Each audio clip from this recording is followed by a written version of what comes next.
wabarakatuh. Selamat pagi teman-teman. Semoga sehat selalu. Baiklah, masih bersama saya di channel Arul Nasruddin. Kita akan menanyakan seorang tokoh masyarakat, yaitu khususnya itu di Kampung Damai Pondok Pesantren Arafah. Nah, di sini di era 2020 ini, di era zamannya COVID-19. Nah, bagaimanakah pendapat seorang tokoh masyarakat ini tentang COVID-19 dan bagaimanakah cara penanganannya itu?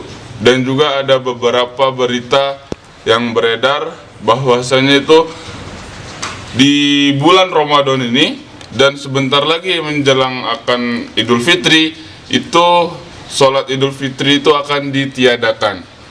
Baiklah, mari kita tanyakan langsung kepada beliau, yaitu namanya Pak Ustadz Amin. Baiklah, kita tanyakan, mari. MBD. Assalamualaikum Pak Ustadz Amin. Sehat? Salam sehat. Selamat. Baiklah, kami dari channel Arul Nasruddin, kita ingin menanyakan beberapa hal kepada Anda.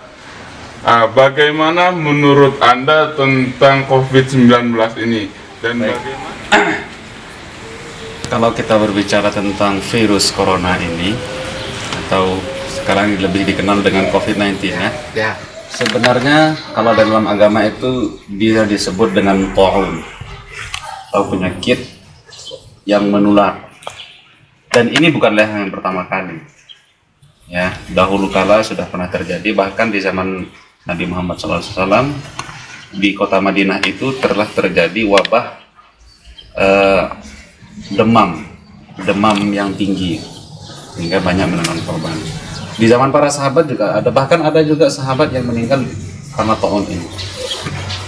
Pertama kali yang harus kita pahami adalah bahwa virus corona ini harus kita anggap sebagai ujian atau teguran daripada Allah Subhanahu wa Ta'ala, sehingga kita sebagai hamba yang tidak berdaya ini harus mengambil sikap taqarrub, mendekatkan diri dan semakin mendekatkan diri kepada Allah Subhanahu wa Ta'ala dalam rangka memohon pencegahan, memohon penyembuhan kepada mereka yang sudah terkena, dan yang lebih penting memohon kepada Allah Subhanahu wa Ta'ala agar segera mungkin penyakit ini atau wabah ini diangkat oleh Allah Subhanahu wa Ta'ala.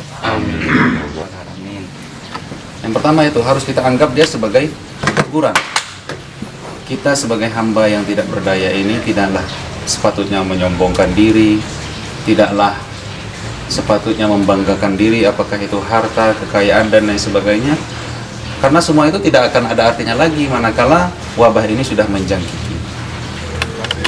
Dan bagaimana caranya untuk pencegahannya? Yang harus kita pahami adalah bagaimana mencegahnya agar tidak tertular. Seperti yang sudah saya sampaikan tadi, dari sisi agama kita harus mendekatkan diri kepada Allah Subhanahu wa Ta'ala, banyak bertobat, banyak istighfar.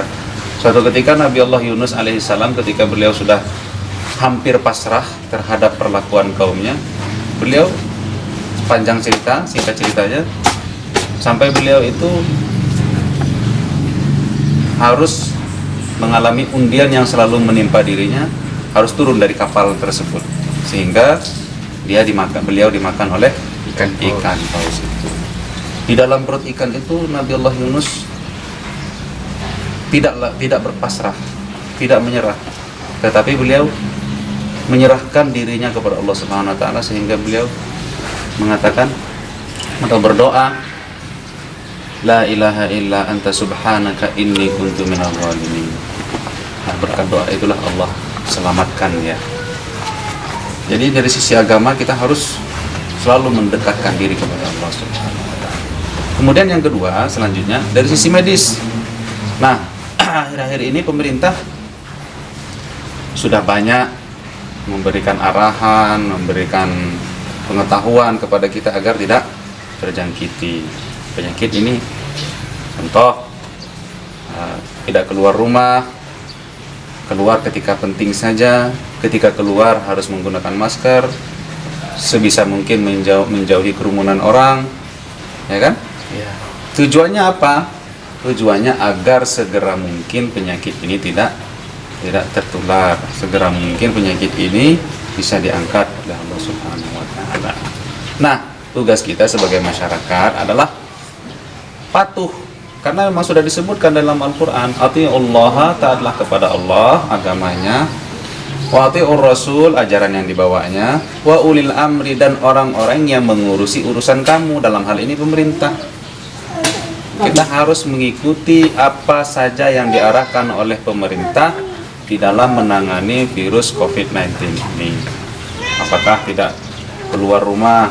Kalau keluar rumah ketika ada urusan penting saja, tidak lupa menggunakan masker, sebisa mungkin menjauhi kerumunan, dan seterusnya. Hanya saja ada sebagian kecil ya, yang belum terlalu memahami arahan pemerintah ini, sehingga mereka bisa dikatakan lalai ya. Nah, tugas kita harus saling mengingatkan. Dalam Al-Quran, wa tawassaw bil haqq, saling mewasiatkan terhadap kebenaran, wa tawassaw bis sabr, terhadap kesabaran. Mereka yang sudah terkena musibah ini, kita ingatkan mereka agar mereka bersabar. Kita doakan mereka. Mereka yang belum kena atau yang tidak kena, kita ingatkan juga mereka.